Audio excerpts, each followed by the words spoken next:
My name is Sebastian from Santa Clara Junior High School, and today I'm going to tell you guys the story of the three brothers.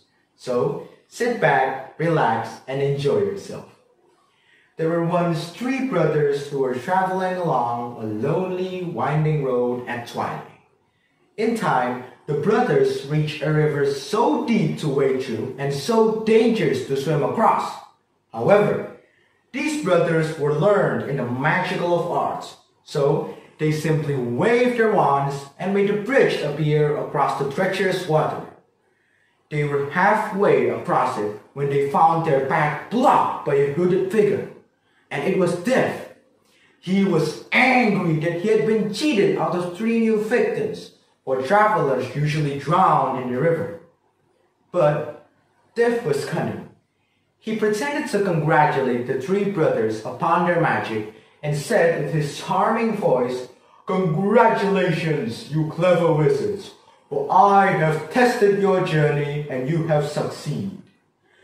Death also said that each of them had earned a prize for having been clever enough to evade him. So, the oldest brother, who was a combative man, asked for a wand more powerful than any in existence. A wand that must always win duels for its owner. A wand worthy for a wizard who has conquered Death himself. So Death crossed an elder tree on the banks of the river, fashioned a wand from a branch that hung there, and gave it to the oldest brother. The second brother, who was an arrogant man, decided that he wanted to humiliate Death even further, and asked for the power to recall others from death. So Death picked up the stone from the riverbank, gave it to the second brother, and told him that the stone would have the power to bring back the dead. And Death turned his attention to the third and youngest brother and asked, what would he like? The youngest brother was also the humblest and wisest among the brothers, and he did not trust Death. So he asked for something that would enable him to go forth from that place without being followed by Death. And Death most unwillingly gave up his own cloak of invisibility, thus creating the deadly hallows. The stick symbolized the Elder One, the circle symbolized the stone of resurrection, and the triangle symbolized the cloak of invisibility. Then Death stepped aside and allowed the brothers to continue on their journey.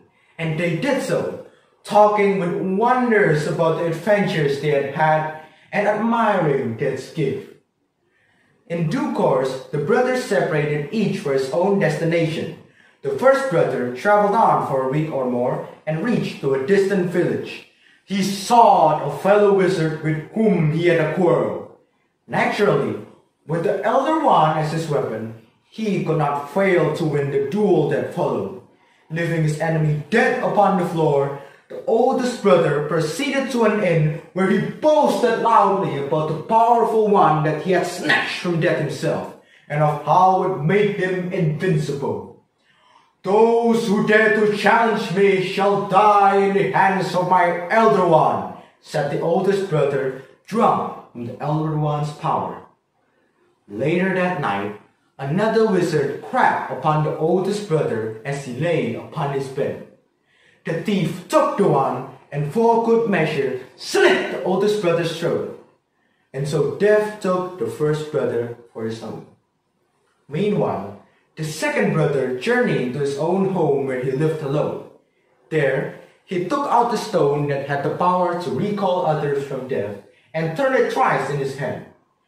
To his amazement and his delight, a figure of the girl he once hoped to marry before her untimely death appeared once before him. Yet she was silent and cold, separated by him as though by a veil. Though she had returned into the mortal world, she didn't belong there and suffered. Finally, the second brother, driven mad with hopeless longing, killed himself so as to truly join her. And so Death took the second brother for his own. Though Death searched for the third brother for many years, he wasn't able to find him. It was when he had attained a great age that the youngest brother took off the cloak of invisibility and gave it to his son. Then he greeted death as an old friend and went with him, gladly departing this life as equals. Thank you for listening. My name is Dave from Santa Clara Junior High School. I hope you have a very nice day. Stay safe, stay home, and stay healthy.